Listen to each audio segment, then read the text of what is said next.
किसने सोचा था कि भारत में सालों तक राज करने वाली कंपनी को टाटा और महिंद्रा इतनी बुरी तरह पछाड़ देंगे कि वह चौथे नंबर पर खिसक जाएगी। और एक ब्रांड ऐसा भी है जिसका तो बाजार से नामो निशान ही मिटने वाला है। अप्रैल 2026 के बिक्री के आंकड़े आ चुके हैं बॉस, और पिछले महीने ने पूरे कार बाजार के पुराने नियमों को तोड़ दिया है। 14 में से 9 कंपनियों की बिक्री गिरी है, लेकिन फिर भी कुछ कंपनियों ने बाजार का पूरा नक्शा ही बदल दिया है। आज हम पिछले महीने सबसे ज्यादा गाड़ियां बेचने वाले सभी कार ब्रांड्स की बात करेंगे। साथ ही हर कंपनी की उस गलती को पकड़ेंगे जिसकी वजह से उनकी बिक्री गिरी है, और उन नई कारों की बात करेंगे जिन्होंने कुछ ब्रांड्स को डूबने से बचाया है। और बताएंगे कि 2026 में टिके रहने के लिए किस ब्रांड को अपनी कौन सी कबाड़ हो चुकी कारों को तुरंत बंद करना होगा। सब कुछ इस वीडियो में जानेंगे। चलिए शुरू करते हैं। 14वें नंबर पर है जीप, और यकीन मानिए इस कंपनी के नंबर्स देखकर तरस आता है। अप्रैल 2026 में जीप ने सिर्फ 250 गाड़ियां बेची हैं। जी हाँ, आपने सही सुना, सिर्फ 250 गाड़ियां पूरे भारत में। मार्च 2026 में इन्होंने 210 गाड़ियां बेची थी, जिसका मतलब है कि मंथली बेसिस पर 19% की बढ़त आई है। लेकिन क्या सच में इसे बढ़त कहेंगे? ये ब्रांड एक सर्कल में फंस चुका है। सेगमेंट में इनका मार्केट शेयर 1% से भी कम है, और सच्चाई ये है कि इनकी गाड़ियां सिर्फ वो लोग खरीद रहे हैं जिन्हें पैसे उड़ाने का शौक है। महंगे पार्ट्स और सर्विस नेटवर्क की कमी ने इस प्रीमियम ब्रांड का बुरा हाल कर दिया है। मुझे लगता है कि अगले कुछ महीनों में अगर इन्होंने कुछ नया लॉन्च नहीं किया तो इनको तगड़ा झटका लग सकता है। 13वें नंबर पर सिट्रोएन खड़ी है, और इनकी कहानी तो और भी अजीब है। बिना भारी डिस्काउंट के यह ब्रांड एक भी गाड़ी नहीं बेच पा रहा। अप्रैल 2026 में सिट्रोएन ने केवल 720 गाड़ियां बेची हैं, जो मार्च के 758 के आंकड़े से 5% कम है। मंथली गिरावट साफ बता रही है कि इंडियन बायर्स को अब समझ आ गया है कि सिर्फ सस्पेंशन अच्छा होने से गाड़ी नहीं बिकती। C3 और एयर क्रॉस जैसे मॉडल्स के बावजूद ये सेगमेंट में अपनी कोई खास जगह नहीं बना पाए हैं। शोरूम में जो भी जाता है वो सिर्फ यह पूछने जाता है कि आज कितना डिस्काउंट चल रहा है। सिट्रोएन को यह समझना होगा कि भारतीय ग्राहक अब फीचर्स और प्रीमियम फील मांगता है। अब आप सोच रहे होंगे कि अगर सिट्रोएन का यह हाल है तो नई कंपनियों का क्या होगा। जरा 12वें नंबर पर नजर डालिए, आपको एक बड़ा शॉक लगने वाला है। 12वें नंबर पर जो ब्रांड आया है उसने पूरी इंडस्ट्री में एक नई लहर पैदा कर दी है। एक बिल्कुल नई कंपनी जिसने आते ही टहलका मचाना शुरू कर दिया है। विनफास्ट ने अप्रैल 2026 में 831 गाड़ियां बेची हैं। मार्च में यह नंबर 688 था, जिसका सीधा मतलब है कि इन्होंने करीब 21% की जबरदस्त ग्रोथ दर्ज की है। जब बाकी बड़ी कंपनियां माइनस में जा रही हैं, वहाँ विनफास्ट जैसी नई इलेक्ट्रिक कार कंपनी का 20% से ज्यादा ग्रो करना एक डार्क हॉर्स वाली जीत है। इनका ईवी सेगमेंट में आना और आते ही सिट्रोएन और जीप जैसे पुराने ब्रांड्स को पछाड़ देना कोई छोटी बात नहीं है। जो ग्राहक टाटा या एमजी की ईवी लेने जाता है वो अब विनफास्ट की टेस्ट ड्राइव जरूर ले रहा है। इनकी नई लॉन्च वेव ने मार्केट में ऐसा इम्पैक्ट डाला है कि बड़े ब्रांड्स के पसीने छूट रहे हैं। क्या आपको लगता है कि विनफास्ट इंडियन मार्केट में टिक पाएगी? कमेंट्स में अपनी राय जरूर दें।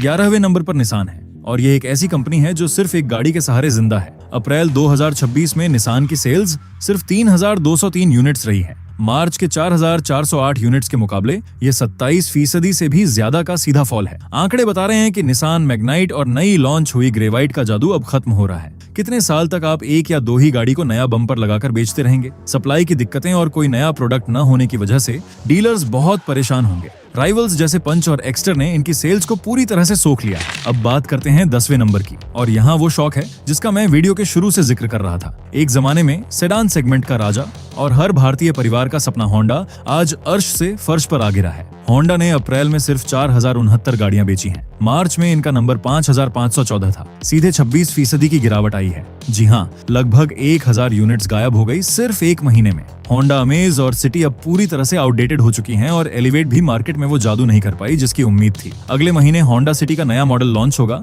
और उसके बाद नई WRV आएगी। शायद उसके बाद होंडा का सेल ऊपर जा सकता है। 9वें नंबर पर रेनो ने अपनी जगह बनाई है, और यह एक अंडरडॉग ट्रायम्फ है। रेनो ने पिछले महीने 5413 गाड़ियां बेची हैं, जो मार्च के 3088 से अच्छी सही लेकिन पॉजिटिव बढ़त है। लगभग 50% के इस उछाल ने रेनो को उन 5 लकी ब्रांड्स में शामिल कर दिया है जो अप्रैल में ग्रो कर पाए। ट्राइबर और काइगर का बेस वेरिएंट आज भी मिडिल क्लास फैमिली और फ्लीट ऑनर्स की पहली पसंद बना हुआ है। जहां होंडा और निसान गिर रहे हैं, वहीं रेनो ने चुपचाप अपनी पोजीशन मजबूत कर ली है। 8वें नंबर पर एमजी मोटर है, और यहां ईवी हाइप का असली सच सामने आता है। एमजी ने अप्रैल में 6018 गाड़ियां बेची हैं, जो मार्च के 6528 के मुकाबले करीब 8% कम है। सोशल मीडिया पर एमजी हेक्टर और कॉमेट का बहुत शोर है, लेकिन रिटेल में पिक्चर बिल्कुल अलग है। एमजी लगातार डिस्काउंट दे रही है, लेकिन फिर भी नंबर्स गिर रहे हैं। टाटा की ईवी रेंज और महिंद्रा के नए लॉन्चेस ने एमजी का मार्केट शेयर काटना शुरू कर दिया है। इनके डीलर्स का फीडबैक है कि लोग शोरूम आते तो हैं, लेकिन फीचर्स देखकर लौट जाते हैं, क्योंकि माइलेज और आफ्टर सेल्स का डर अभी भी कायम है।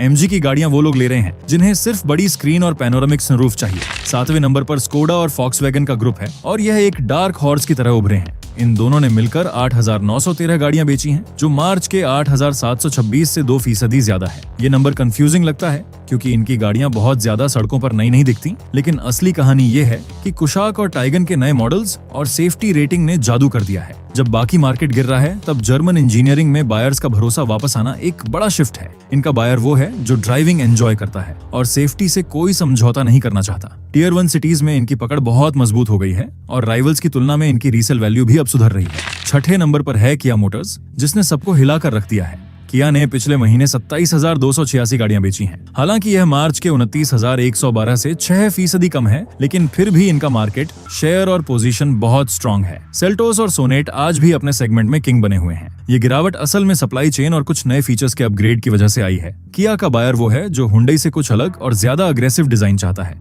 अर्बन बायर्स के बीच किया का क्रेज आज भी सिर चढ़कर बोल रहा है। इनका डीलर नेटवर्क बहुत अग्रेसिव है और वेटिंग पीरियड आज भी कई मॉडल्स पर चल रहा है। मेरी नजर में किया एक स्टेडी परफॉर्मर है और ये गिरावट सिर्फ एक टेम्पररी फेज है। अगले महीने किया फिर से 30,000 का आंकड़ा पार करेगी, ये मेरा चैलेंज है। 5वें नंबर पर टोयोटा ने जो किया है उसने पूरे मार्केट को सदमे में डाल दिया है। टोयोटा ने पिछले महीने 30,159 गाड़ियां बेची हैं। अगर आप सिर्फ डेटा देखेंगे तो कहेंगे कि मार्च के 27,479 से ये 10% की ग्रोथ है। लेकिन आप जरा सोचिए, टोयोटा जैसी कंपनी जो सिर्फ प्रीमियम और हाइब्रिड गाड़ियां बेचती है, उसका 30,000 का मार्क टच करना एक बहुत बड़ी जीत है। इन्होंने उम्मीदों से कहीं ज्यादा बेहतर परफॉर्म किया है और मार्च में किया ने इन्हें हराया था, अब इन्होंने किया को हराया है। हिसाब अब बराबर हुआ है। इनोवा, हाई क्रॉस और फॉर्च्यूनर की डिमांड इतनी है कि लोग मुंह मांगी कीमत और महीनों की वेटिंग देने को तैयार हैं। ये कंपनी होलसेल नहीं बल्कि प्योर रिटेल डिमांड पर चल रही है। लोग सोचते हैं कि टोयोटा सिर्फ मारुति की रीबैज गाड़ियां बेच रही है, पर सच्चाई ये है कि इनका हाइब्रिड इंजन इस वक्त मार्केट का सबसे भरोसेमंद इंजन बन चुका है। चौथे नंबर पर वो नाम है जिसे सुनकर आपको अपने कानों पर यकीन नहीं होगा।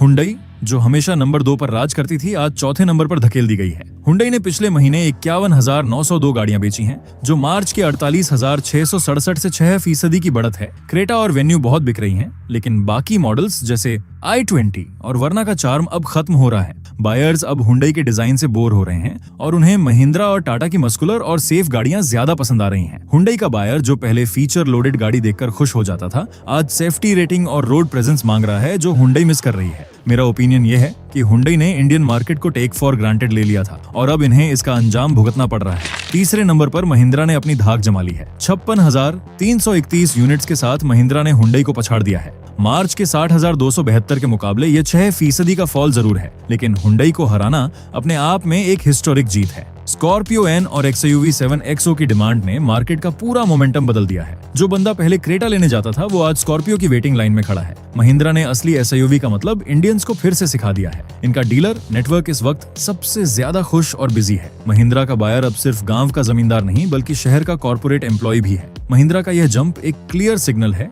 कि इंडियन बायर अब देसी ब्रांड्स पर सबसे ज्यादा भरोसा कर रहा है।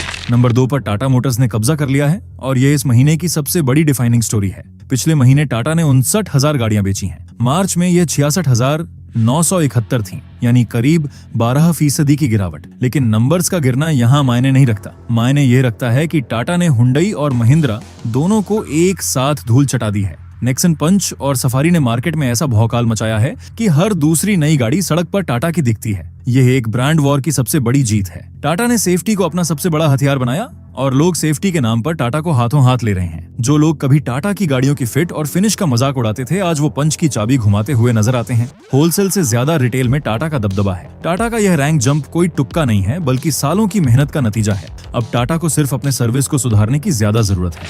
और अब बात करते हैं नंबर 1 की। हर बार की तरह मारुति सुजुकी सबसे ऊपर है, लेकिन इस बार नंबर्स ने सबको हिला दिया है। मारुति ने 1,87,704 गाड़ियां बेची हैं, जो मार्च के 1,69,428 के मुकाबले 11% का मैसिव जंप है। जब पूरी इंडस्ट्री नेगेटिव में जा रही है, तब मारुति का पॉजिटिव में जाना ये बताता है कि इस ब्रांड की जड़ें भारत में कितनी गहरी हैं। बलेनो, स्विफ्ट और ब्रेजा जैसी गाड़ियों ने फेस्टिव और डिस्काउंट दोनों का पूरा फायदा उठाया है। ये सिर्फ सेल्स नहीं है, ये मार्केट डोमिनेशन है। मारुति वो कंपनी है जो अगर चाहे तो एक दिन में इतनी गाड़ियां बेच दे जितनी जीप पूरे साल में नहीं बेच पाती। इनका रूरल से लेकर अर्बन हर जगह दबदबा है। पहली बार गाड़ी लेने वाला आज भी आंख बंद करके मारुति के शोरूम में ही जाता है। ये थी अप्रैल 2026 की असली सच्चाई। इस महीने ने हमें यह सिखा दिया कि कोई भी ब्रांड अपनी पोजीशन को हल्के में नहीं ले सकता। होंडा का पतन और टाटा का नंबर 2 पर आना यह बताता है कि कस्टमर किंग है और वो कभी भी तख्ता पलट कर सकता है। आपको क्या लगता है, क्या महिंद्रा टाटा को अगले महीने पछाड़ पाएगी या टाटा नंबर 2 पर फिक्स हो गई है? टीम टाटा या टीम महिंद्रा? अपनी साइड चुनकर कमेंट करो और सब्सक्राइब भी कर दो।